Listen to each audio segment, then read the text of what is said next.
How's your week been? Mine's been busy. I just finished interviewing Anita from Ketogenic Woman, and that was heaps of fun. I love interviewing people within this community. They're just super smart people. I enjoy talking to people that make me think. So that interview will probably come out next week sometime. And did you catch my other interview with Lily Kane? She was amazing too. There's all these amazing women around. Women have had a pretty raw deal in the world. It's been a world of men for a long time. And I know that's changing. But I just can't imagine what it was like for women even 25 or 30 years ago in a patriarchal society. I look forward to the day when, where there isn't any sort of discrimination just based on sex or just based on gender. We're getting there. I think we've still got a long way to go though. So I want to talk today about who you should talk to. Well, what does it mean if someone is qualified or not to advise you? And really, who gets to decide whether someone else is qualified or not to provide advice to anybody about anything? So we tend to rely on the structures that big institutions like educational institutions have put in place. So if someone has a university degree, well, we tend to give them more credence than somebody who doesn't, even though they may have been providing advice, working with clients, working in a clinical situation for many more years. It's just someone else has got this piece of paper over here that says, I've got a degree, I went to university. Now, I'm not trying to poo-poo people who get university degrees either, but I'm just saying, is it really a fair comparison, or is it really even a relevant comparison? I think the real litmus test of whether advice is useful is it actually useful to you? That's the real test. So I had an example of this a couple of weeks ago when I spoke to I did a nutrition and exercise consult with a client. Now, arguably, I am very inexperienced in this. I've been eating the carnivore way for 5 months. I'm not a medical doctor. I have no qualifications whatsoever. The only qualification I have is that I've been fascinated by health and nutrition since I was a teenager, and I'm 52 now. So in effect, I've been studying it for like 40 years. That's my qualification in the real world. And I asked my new client how they felt after we were pretty much wrapped up with the consult. And she said she was feeling really positive. And she had mentioned that she was in a coaching group with another excellent content creator in the carnivore space who's been around for a very long time, 15 plus years. And my client mentioned that she was in one of those coaching groups. And I said, great, she's really good. And what is it that you're not getting from there that you're feeling better about? And she says, well, because she just felt like, sounds like one of my neighbours was squabbling. She felt like she was a lone voice in a sea of people and that she wasn't heard. And because I was providing a one-on-one consultation, she was feeling a lot better about that. And I guess this is a piece of advice that I could give anyone who wants to be a consultant. If you can just listen, you're providing something to people that very few people do. Very few people actually feel like they are heard.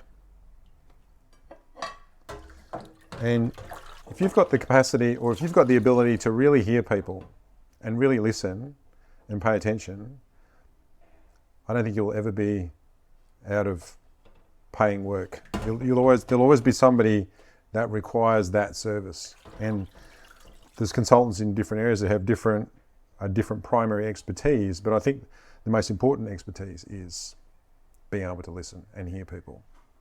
So getting back to who's qualified, I think I said that it all depends on, well, it all comes back to you. So whatever advice you get, you've got to now test that advice on you, because You are a unique individual. You've got unique needs, you've got a unique body, you've got unique health conditions. Everything about you is unique from anybody else. There'll be some similarities, but at the end of the day, you're a unique package, and you've got to try that advice out on yourself and see how it goes. See how you feel. We all have these internal compasses that tell us whether what we're doing is working or not. And I don't think our body is any different. I think our body is really well equipped to tell us what it needs. And the needs that our body has will evolve over time. So I found that when I started eating the carnivore way, when I just started eating animal products only, so meat, cheese, butter, I started to feel really good. And I know a lot of other people feel the same way. And my body was telling me that this is a good thing. This is right for you. So it's not necessarily because someone else was saying it was right. And I was very much swayed by people like Jordan Peterson when he was talking about how well it worked for him. But at the end of the day, you've got to then test that hypothesis on yourself, do your own experiment and see how you feel. And let that be the thing that determines whether whatever advice you're following is right for you. Now, I'm not a medical practitioner, but I do think that sometimes we put a lot of stock in advice that we get from medical practitioners for far longer than we should when it's not working for us. Now, it's important that you understand when it's not working for us. So if your doctor has been giving you advice to do to follow a certain protocol or take a certain medication, and the health condition that's supposed to address has been getting worse, well, why would you continue to follow that advice? Now, some people are going to think that I'm saying don't follow medical advice. That's not what I'm saying at all. I'm not a medical practitioner. Follow your doctor's advice. But really just have a think. If what you've been listening to isn't working for you, then go and get some new advice. If what you're listening to is making you feel sick or ill, or even worse, or brain fogged, see if there's some other advice out there that might apply to you in a better way.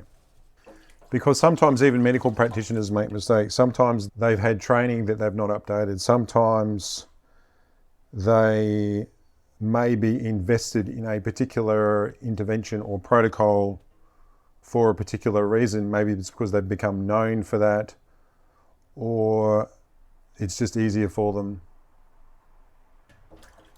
But just question the advice that you're getting if it's not working for you, and look for other information, look for other advice. Now, if we expand that out a little to include the advertising messages that we receive and the motives that big food companies may have, you have to consider that often there is a profit motive that is the thing that is most important to them. So mainstream media outlets will run advertising not necessarily because that is the message is good for you, but because those advertisers pay them. There's profit involved. Now let's have a look at some big food manufacturers. They spend a lot of money and time in researching colours, smells, flavours, textures that human beings like that will cause us to come back and want to eat those foods over and over again. They're not necessarily interested in you getting healthier. They may package it to look that way, but the motive is going to be, most of the time, profit. So if you look at it through that lens and go, okay, well, if what I'm buying here has been manufactured with profit in mind, in top of mind, is it really going to be the best for my health? Probably not. That's what I like about eating the carnivore way. There's not really any money in it for anybody. I'm talking about it. There's not really much money in it for me. I haven't even made $1,000, and I've been talking about this for months and months and months. There's not really any food manufacturers that I'm aware of that are making squillions of dollars out of getting you to go and buy meat from the supermarket.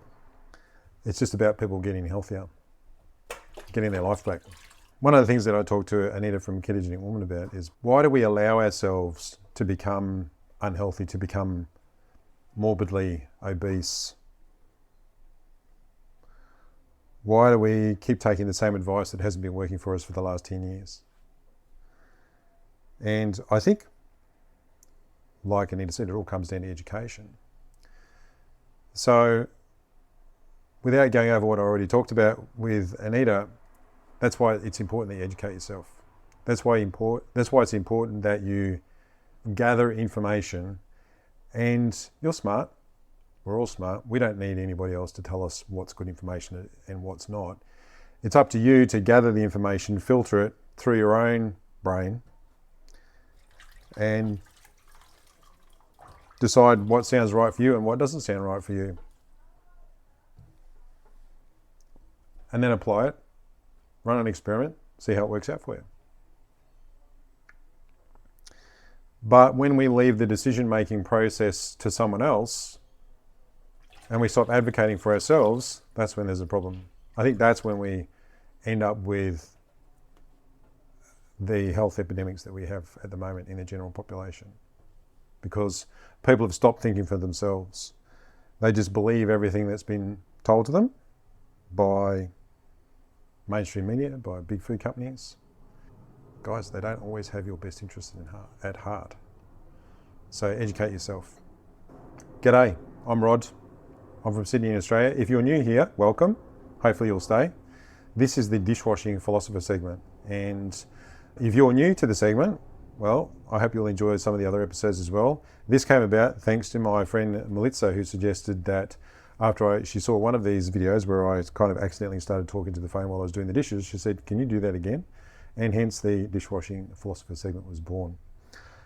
I am running a day late. I was actually really tempted not to record this today because I think, I've really got nothing much to talk about. As usual, if I stand in front of the camera, I eventually come up with something. And my intention more than anything is to have you think. Have you think for yourself. Not so much about telling people, well, you should try out the carnivore diet, but it's really about doing your own research, follow the evidence, notice what people say when they talk about their experience eating this way, and then see if it's right for you. And at the same time, I'd say, give it a good chance to work, because all of our bodies heal in different ways, in different periods of time too. So you might have some pretty immediate success if you eat the carnivore way. Perhaps you can resolve some health issues, lose some weight, and then you'll plateau for a while. And that can be for any number of reasons, but it might be because there's some underlying health condition that's being resolved by your body that you're not really aware of, and it's just put the weight loss on hold for a bit.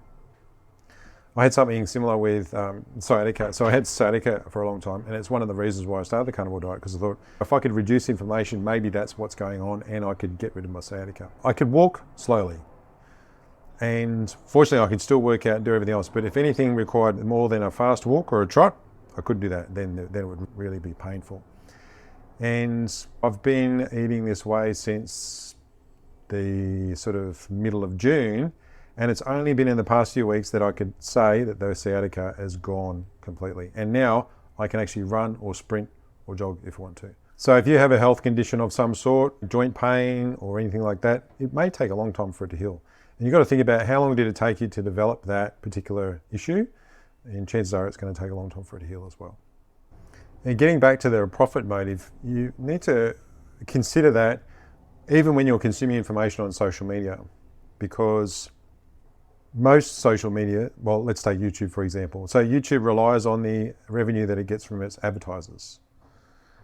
And so if you're delivering some sort of a message that's at odds with their biggest advertisers, then chances are that particular message will get shadow banned, or the algorithm will reduce its distribution.